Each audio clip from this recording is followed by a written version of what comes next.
Kumar, who is the Vice Chancellor of the O.P. Jindal Global University. A big round of applause for them, please.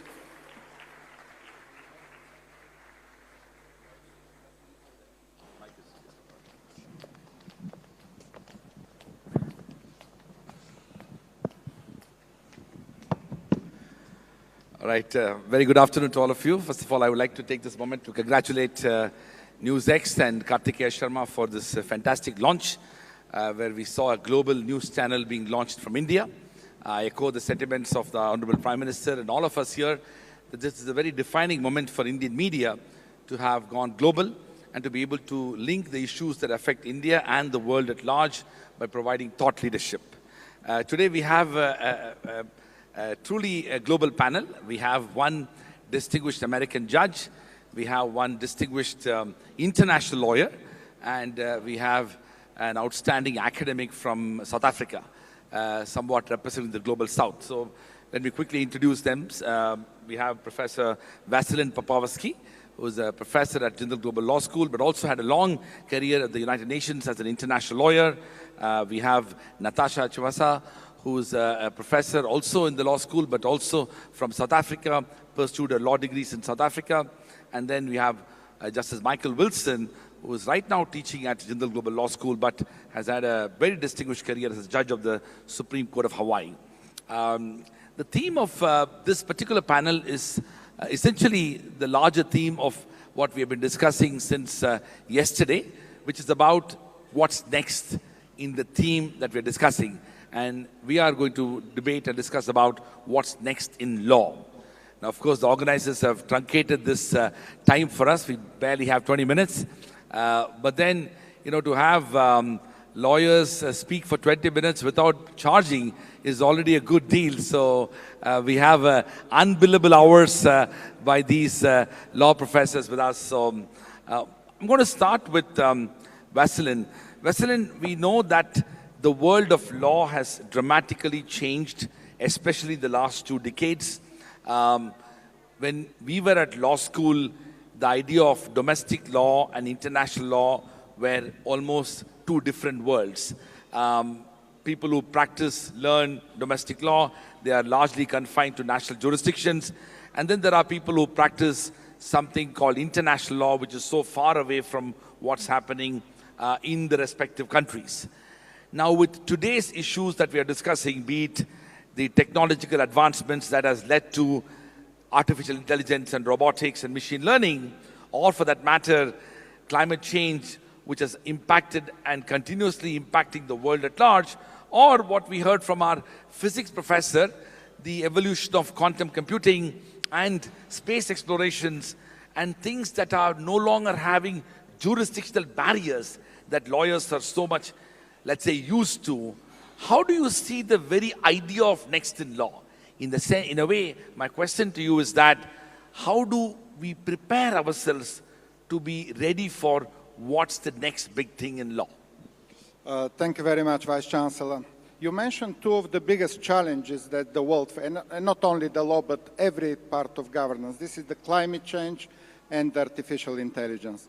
And both of them affect dramatically domestic law and international law, as I say. Let me just say that yesterday I checked, and there are more than 3,000 successful litigation of citizens and NGOs, Greenpeace, against government for governmental failure to meet the mitigation of CO2 emissions.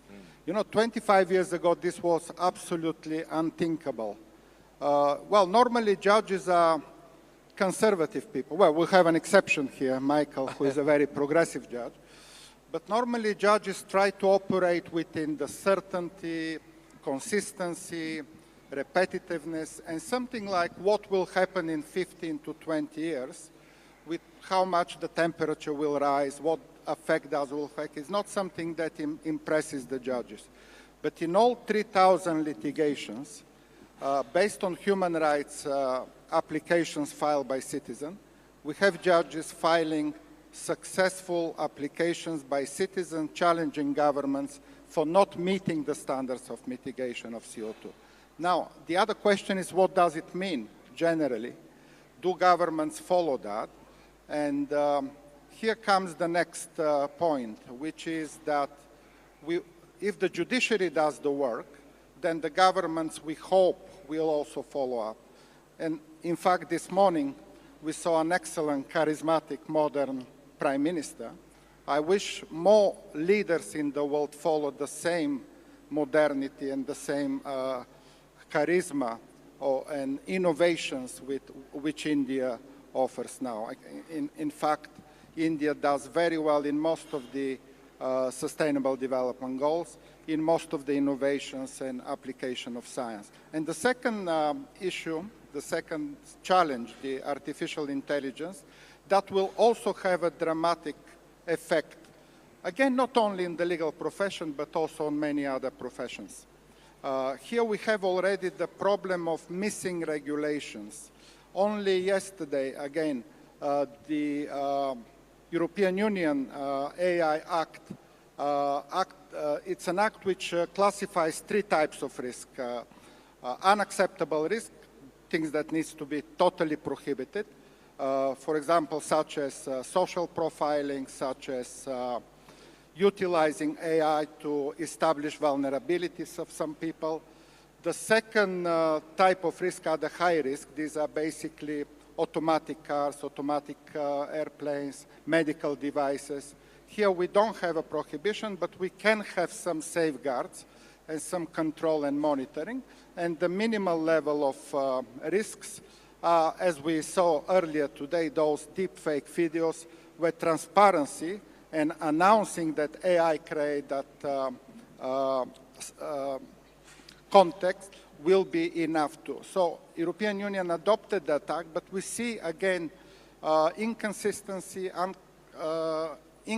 not very clear what that will mean. Thank you. But there are efforts to regulate also the AI. Thank you very much, Vesselin, for that. And I think that's one of the difficult spaces in which law will constantly operate with regard to the changing policy dimensions and, let's say, internal pressures within countries. Natasha, one of the things that will be very curious for all of us, especially in Global South, is that most of international law is actually made by the developed countries. And we are pretty much coming late to the party. And that means the rules and regulations are already set. The companies and corporations which are out there in the West determine the framework, and we are asked to follow it. Now, how do we in Global South, especially, let's say, BRICS, for example, where South Africa, where you are from, also, how do we respond to it? And how can we assume a leadership role, especially when some of the important technological innovations have its origins in the kind of thought leadership, let's say, a country like India is providing?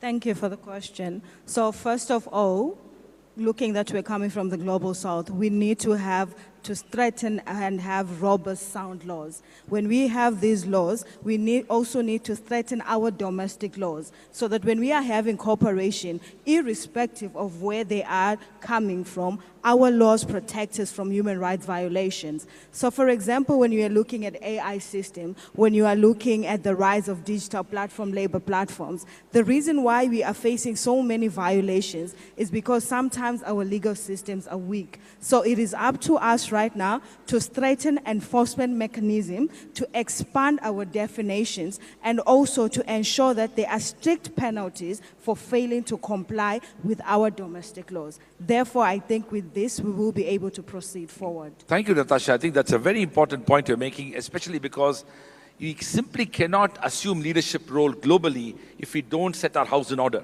And that means to re-examine our legal and regulatory architecture and to see how we are aligned with some of these big issues that we're discussing. Mike, you've been a distinguished judge, spent a lifetime focusing on issues related to environment and climate change. My question to you is that, to what extent you are concerned about the changing role of judiciary in being asked to adjudicate matters that they are not historically trained to? Let me explain what I mean.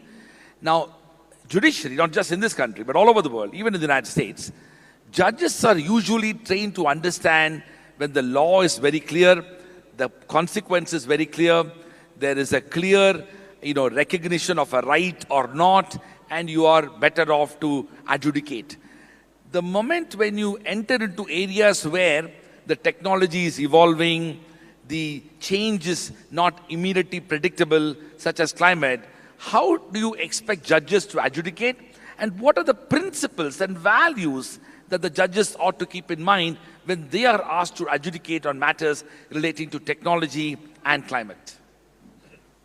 Thank you, Raj, for that very long question, and I'll try to give a very short answer. But aloha to everybody. I am from Hawaii, and aloha means namaste in Hindi, and we would be privileged to have anybody from India to Hawaii for the reasons that I'll give in answer to this question. The idea of judges having the capacity to be able to make the decisions necessary to deal with this issue, I'll put in this context. There are two things to keep in mind: irreversibility and the concept of sharing. So don't forget, the role of the judge is a problem solver by duty. So if you find if there's a violation of the law, you have to provide a remedy. What's the remedy to climate change? One of the most prominent lawyers in India just spoke to us and monetized it. Ms. Pratibha Jain said $10 trillion. So judges are going to have to be making decisions at that level and with that understanding of the economy, because as a thought experiment, can you imagine what it is that protects all of the economic enterprises and new ideas that we are talking about for the future, whether you're talking about robotics, whether you're talking about artificial intelligence, whether you're talking about a new space industry? It's the rule of law.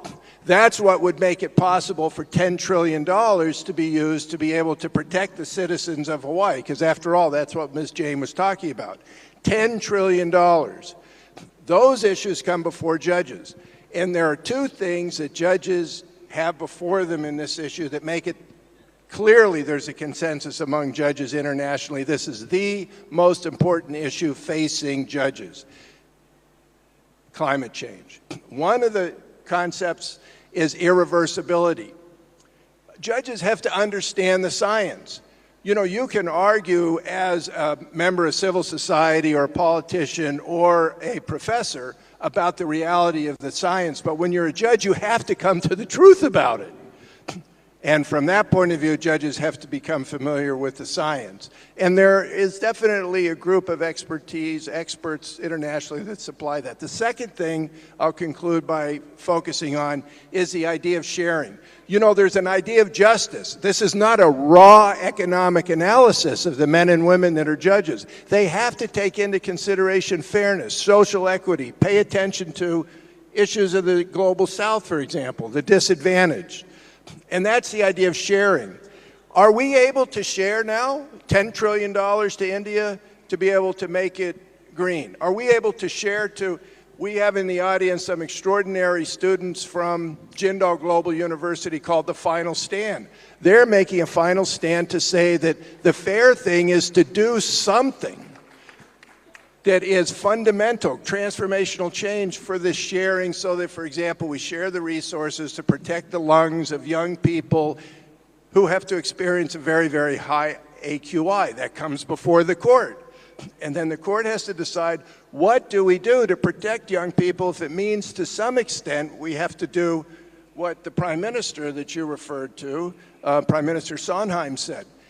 You have to be able to bring together ecology as well as the economy and do it in a fair way. And that could be a difficult thing in terms of achieving sharing of resources that ends up being decided by the courts. Thank you. Thank you so much. May I move to Vesselin? Thank you, Michael, especially for highlighting the need for international rule of law to take precedence. Vesselin, we are, of course, at a very unique moment in history. Even after 2 world wars, and the last 75 years of a development of a strong international system of rules and regulations, there are genuine concerns that this is under serious threat. There have been cases more recently, but also somewhat historically, that there have been violations of the international rule of law. Now today, at a time when we heard the previous session where almost every aspect of the a global governance architecture, be it exploration of space or for that matter AI or technology, it is not only the state and its instrumentalities, but it is also the private sector. Private sector is going to have a very significant role. It already has. My question to you is that, how do we ensure that all these explorations, be it in the field of climate or technology, including AI or quantum or of course space, how do we ensure that this is based upon an international rule of law framework, that there ought to be powers that ought to be held accountable, be it whether it is state or non-state actors? Thank you, Raj. I teach international law for almost 30 years, 28. And I never had such a difficult time. I see the skepticism in the eyes of my students when I enter the classroom. And I start my lecture on law of the United Nations, international law. Speak a little louder, Vesselin. Yeah. Because, as you mentioned, it is a very specific and difficult times when often we see violations of international law. Often people question the existence even of United Nations, of other global governance institutions, IMF, WTO, World Bank, WHO, and so on. So it is a difficult time for international law. However, I will kind of continue the passion of Judge Mike Wilson here and say, exactly because it is a difficult time, we need to reaffirm international law. International law doesn't disappear. It doesn't diminish itself because violations happen. Actually, exactly the opposite. Because violations happen, we need to be stronger and to reaffirm the belief and the implementation of international law. It's the same with criminal law. The fact is that crimes happen every day in every country. Do we dismiss the criminal law and criminal procedure? No, exactly the opposite. We need the criminal law and the criminal procedure exactly to prevent and punish crimes. In the same way, in international law, the fact that some states will violate international law doesn't make the law disappear. We need to repeat and to fight for the, as you said, for the norms, for the rules, and for the international rule of law, because otherwise we go back to the rule of the jungle. In fact, I started on my publication that we live in the 21st century with all the challenges of the 21st century.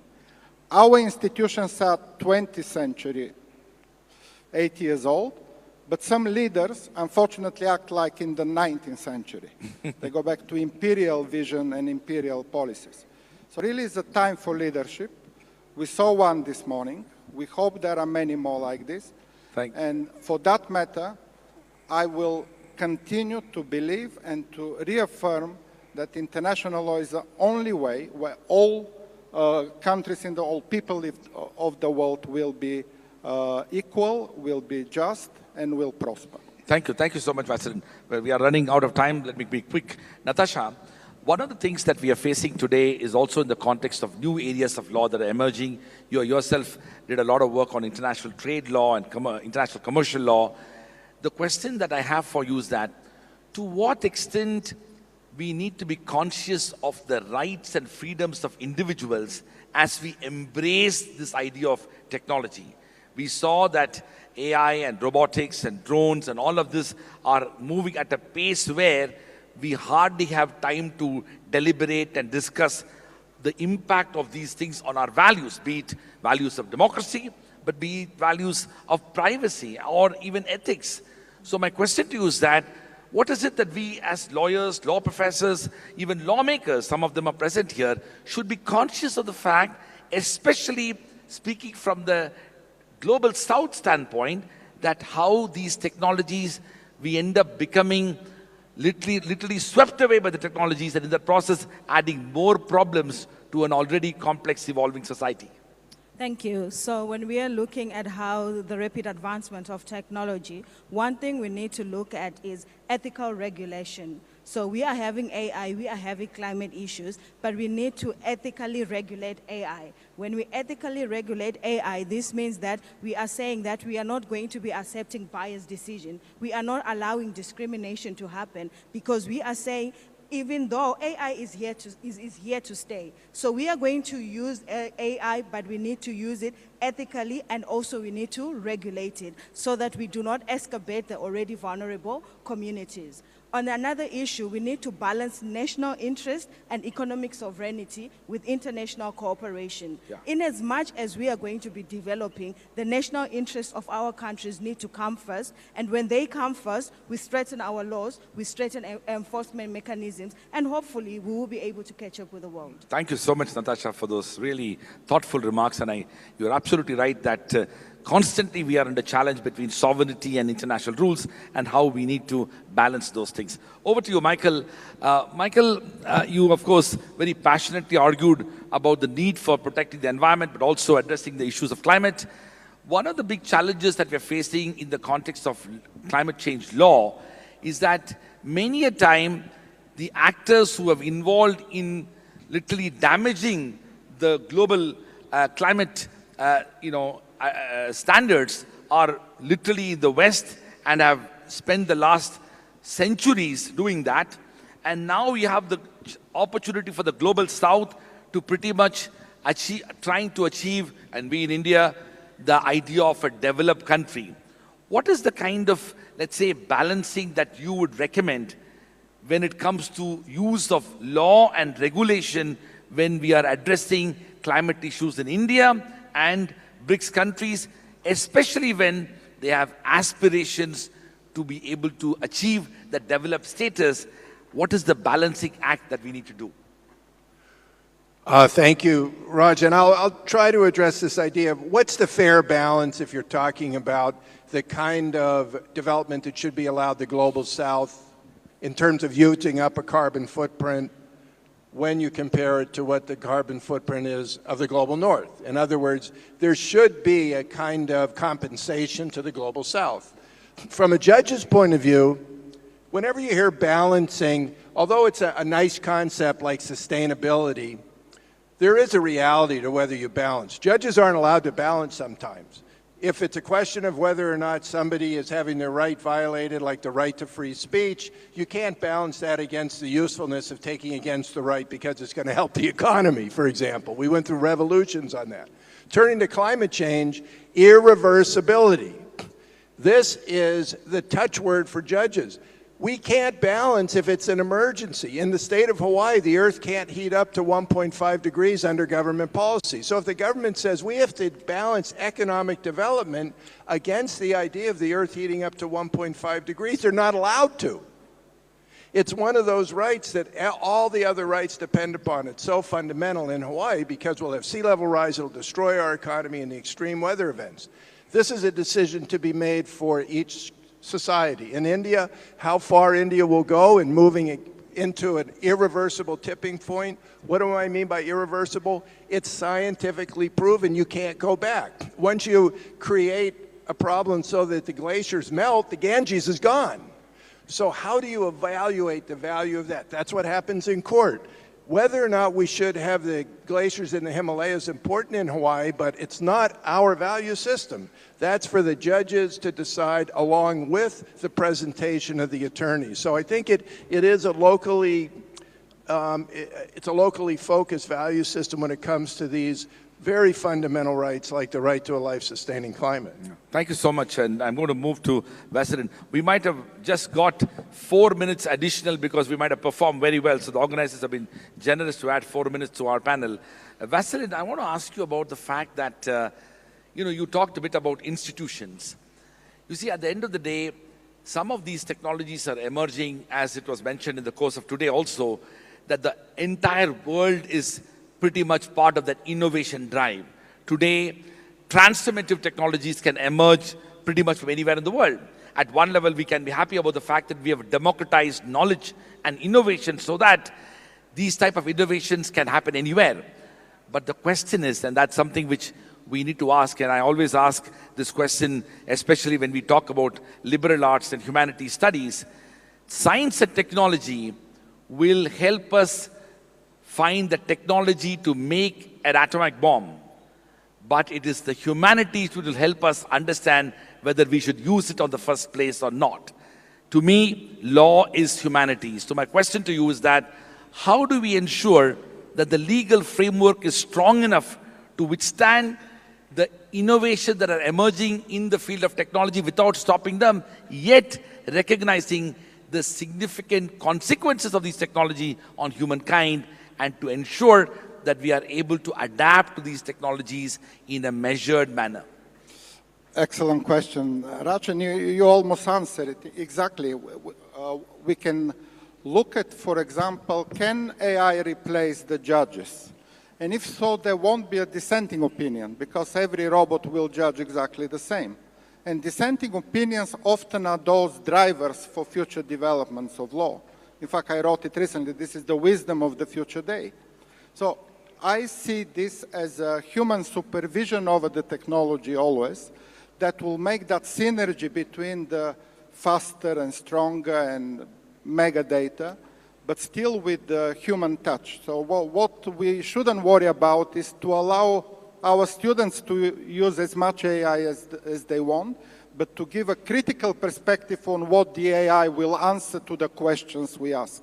So that creativity between humans and robots, I find as the best way to go ahead, and I see a lot of regulation already being proposed exactly in the same way. All right, thank you. I'm completely out of time. Thank you so much, Professor Vesselin Popovski, Professor Natasha, Justice Michael Wilson. I do believe that the idea of next is so critical for every field, but especially for law, as law, I believe, is going to shape the future of several of these technologies that we discussed today, and the need for understanding and appreciating the impact of law and regulation is going to be a defining feature of the future.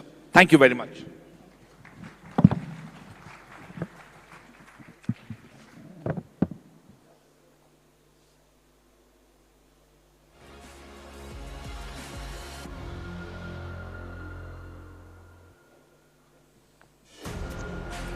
Thank you for that wonderful presentation. All right, we're going to move on now.